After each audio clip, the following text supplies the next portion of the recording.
Hello and welcome back to Williams Educational Consultants. I am Wendy Williams, founder of Williams Educational Consultants. Today, I am honored to have Rachel Dorneanu. I hope I said that correctly. I know her as Butler, Rachel Dorneanu Butler. And I want to tell you that she is an individual who really works with other individuals and couples as a psychotherapist based right here in Atlanta, Georgia. Welcome and thank you so much for taking time to meet with me. Thank you so much. And I hope you can hear me. It's raining where I am, so hopefully you can still hear me. Yes, loud and clear. Great. So tell me, Rachel, real quickly, before we even get started, tell me what is the difference between a psychologist, psychiatrist, psychotherapist? Fill me in. Yeah, let's do it. So a psychiatrist is someone that has gone to medical school. They're able to prescribe medication. They are the top tier in the mental health field of sorts. A psychologist also has a doctorate and they are able to do more evaluations, assessments. So like if your child maybe has some concerns of ADHD, that's the person that you go to for assessment. And then a psychotherapist and therapist, counselor, licensed clinical social worker, all of those acronyms that are out there right now, those are people that are going to be doing the talk therapy that are, if it's a social worker, they're helping people in the field, like case management, community resources, and then therapists tend to be more of the individual, couples, family therapy, that kind of thing. Awesome. Well, thank you for that explanation. Yeah. What made you choose to go into psychotherapy? Great question. So, without giving a super long-winded answer, I was always the mom friend of my group when I was a kid, and so I'd be the person that people would cry on and need a hug and listening ears. So that started when I was really young, and then I took a AP psychology class in high school and learned about Pavlov's dog, if you know that psychology experiment, and I was just hooked. I thought that was the coolest thing in the world. Went on to get my undergrad at Kennesaw State University in psychology. And then I went to University of North Georgia to get my master's in counseling. And so now you really work with both individuals and couples. Yes. So you started with individuals. Is the couple therapy newer for you? It is a little bit. So with my internship and everything, I was in private practice and I'm still in private practice now. And I was working with individuals. I worked with I think ages 4 and up at that point. I was working with the entire spectrum, which was wonderful. I like to figure out what I like to work with and I don't want to work with. And being able to work with couples has been really a fun challenge for me because the couples are still happy. I love the premarital couples. The couples are not angry or resentful yet. They're just really having a chance to learn about themselves and have solid communication skills and have a really good foundation for their marriage. Awesome. Awesome. So talk to me a little bit about your teens and their unhelpful thinking. Sure. So not only is it a teen in general that is going to have some unhelpful thinking, they're figuring out who they are, their identity, their negative thoughts about themselves, social media, but then also throw a pandemic into all of this. And they're going to have a lot of unhelpful thoughts because the only way to connect with their peers, their friends is online. And so all of these unhelpful thoughts are building. So whether they're struggling with anxiety, depression, perfectionism, low self-esteem, self-harm, whatever it may be, we can do some CBT work, which is cognitive behavioral therapy, or we can do DBT, which is dialectical behavior therapy. Those are the two that I mainly use. Every therapist is different. Those are just the ones that I prefer. Right. It gives a lot of structure. It helps to break down our thoughts, our feelings, our behaviors, and really break it down into little bite-sized pieces to better understand what's going on in our brain and therefore how we can choose to react later on in different situations. How do you think these teens, and honestly in general, because I think it doesn't matter the age at this point, being that we all have been quarantined and we are so, I'm going to say, highly sensitive, and we'll talk about that in a second. I think my highly sensitive is different than your highly sensitive people. Maybe I could be wrong, but we'll come back to that. So Sure. on there. But how are we going to re-engage those around us and feel comfortable? I'll give you an example. The other Sure. day I was at Chick-fil-A. I was outside and there was about 6, 7, 8, maybe handful of moms that were waiting by the door to pick up the Chick-fil-A due Yeah. to the line being so long in the drive-thru. Well, we don't conversate, have those conversations really anymore like we used to do with strangers. There Agreed. was a lady who had a problem and could not understand how to really get her order because she left her phone. And Mm, my extroverted tendency of wanting to help and just be very social with others, I was mm, very quick to jump on and get back to that moment. But it was still, there was a boundary. I was very careful how close I got to her. I was careful to, say the right things, and it just makes me nervous, and I'm not necessarily highly sensitive. But I think that the world in today's time, we mm. are having trouble getting back to the somewhat normal lifestyle and whatever that normal might be for that individual. So, talk to me about how we can better ourselves by getting back out when it's ready, when we're ready, when the time is right. That's, man, what a loaded question, I Wendy. know. How do we solve the world's problems? And go. Oh my gosh. Maybe one or two tips of what we can do to not have these patterns of unhealthy thinking, because we constantly are saying to ourselves, am I 6 feet apart? Did I have the mask on correctly? How Right. do we get back out there?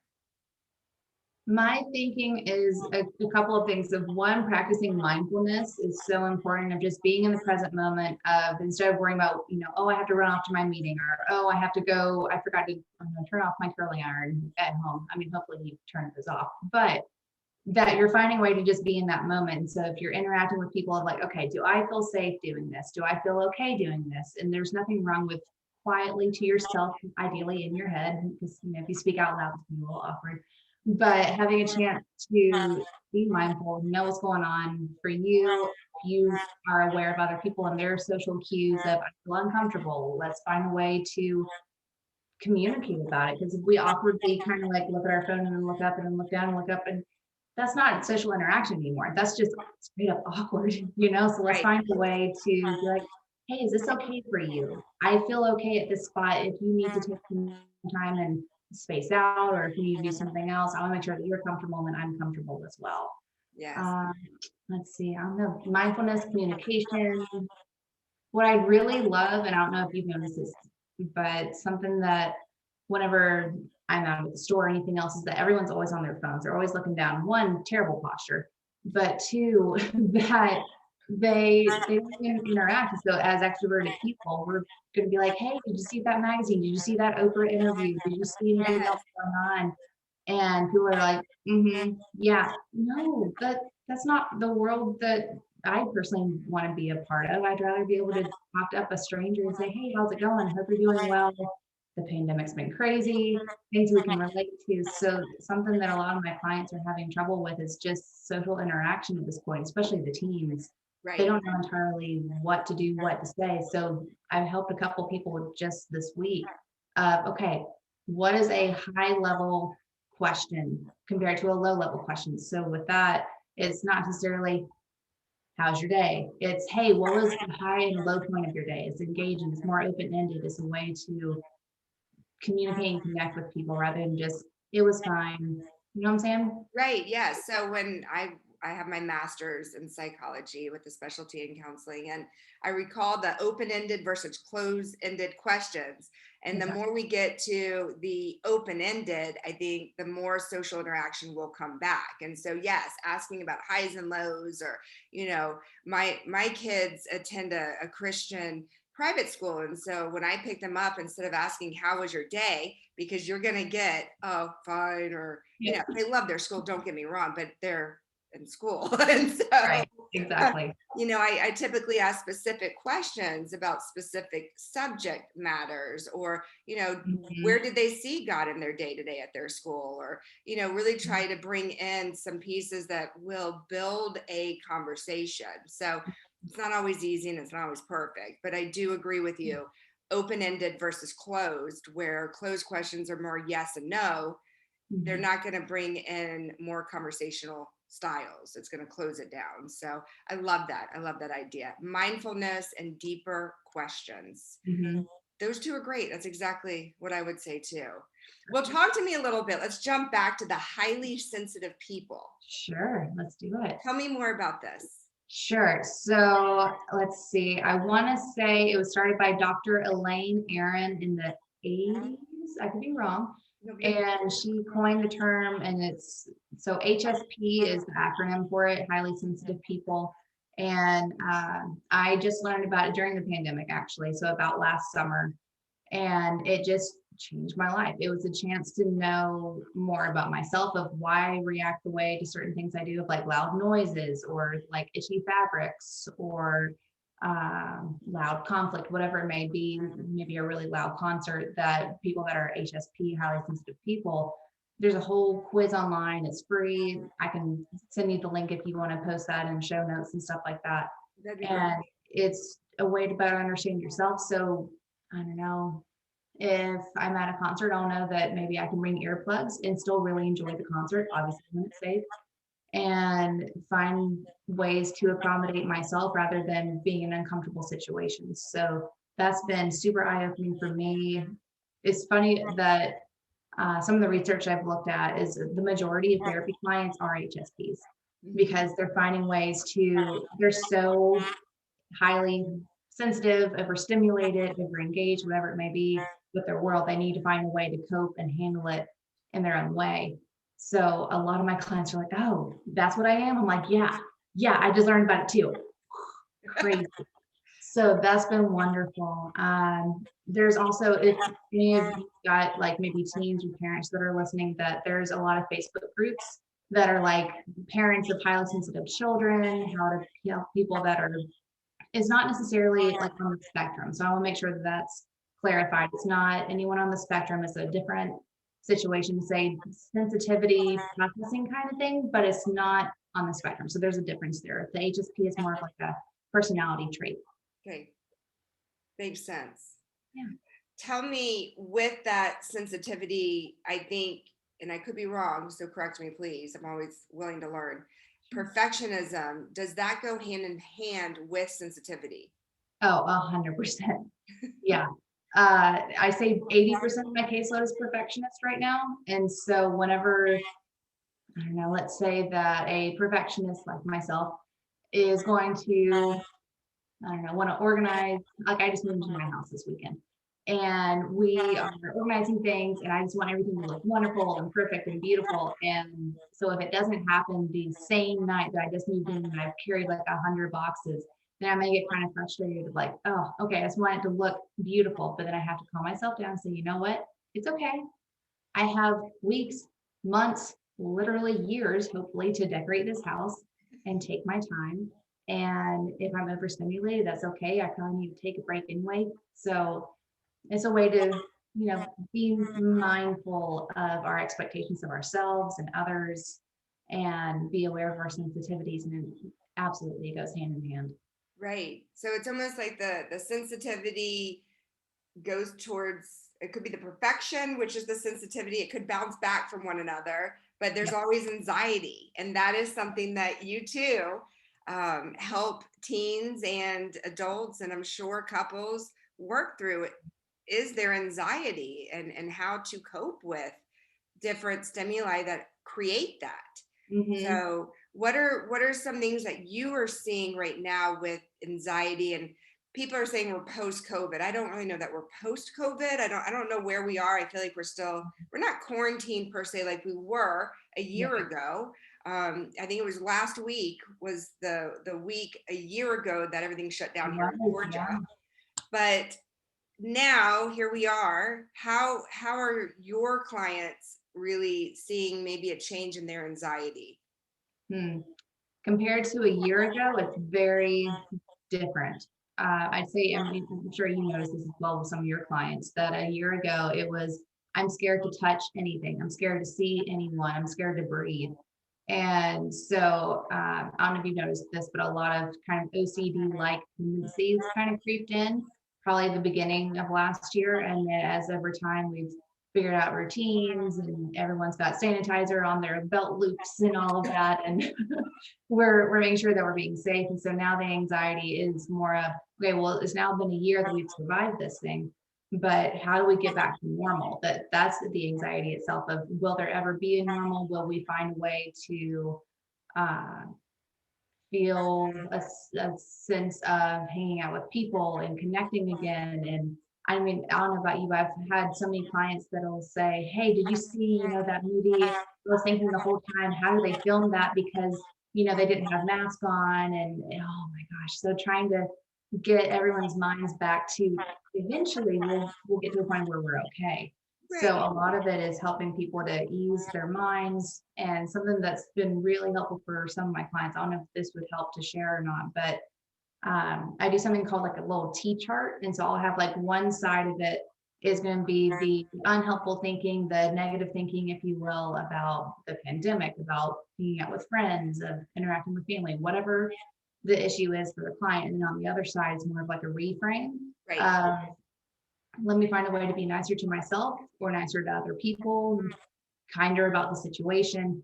And that way we have a side-by-side comparison of, okay, although I've had that unhelpful thought, I'm human, it's going to happen, but let me go and reframe it. So that way I'm a little bit nicer to that situation, to myself. So that way I can move on, move past it, and have a little bit less anxiety.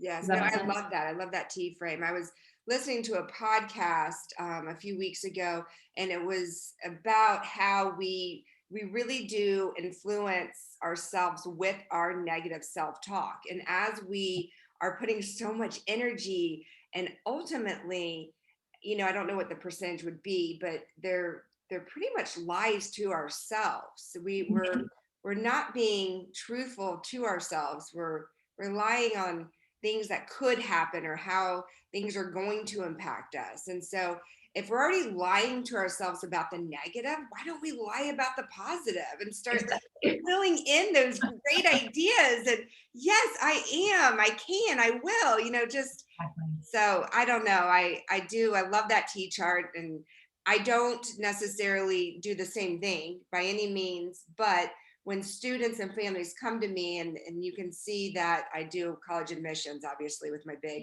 I love SEC wheel.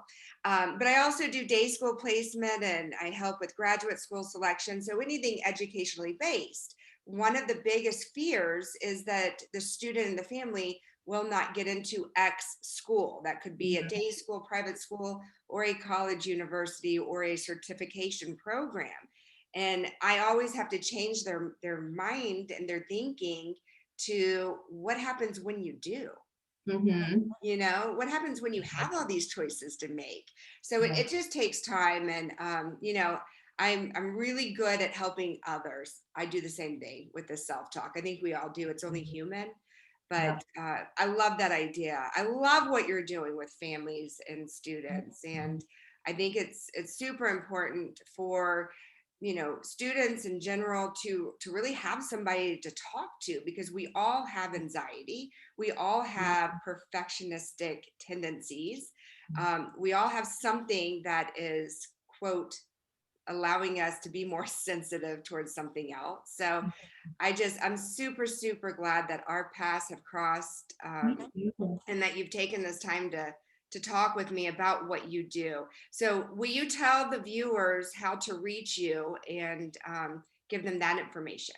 Yeah, absolutely. So the best way to reach me is probably going to be through my website. And my website is probably going to be in the show notes, but it's www.rachelbutlercounseling.com. You can find me on social media, Facebook, Instagram, Pinterest, like any social media thing, I'm probably there. And you can follow along and read blog posts, email me, call me. I'm always happy to have some sort of like 15-minute consultation call completely for free, whether you're going to work with me or work with another therapist. I want to make sure that everybody that I come in contact with has therapy in some way, shape, or form. One, because I'm a therapist and I think it's wonderful, but two, because everyone needs to have a way to have affordable, accessible mental health care. So if you ever need a recommendation, I'm your girl. Awesome. Well, thank you so much for taking time to meet with me and and telling the viewers more about what you specialize in. I know they're going to learn a lot, and I'll be sure to add those subjects to the show notes. And I'd love to get that quiz. Absolutely. I'll send it over. I'll put that in too. So anyways, well, for y'all that are watching, please go online and subscribe to my channel. And as always, you can reach me at williamseducational.com. Thank you so much for watching. Rachel, I hope you have a great day. Thanks, you too. Okay, bye.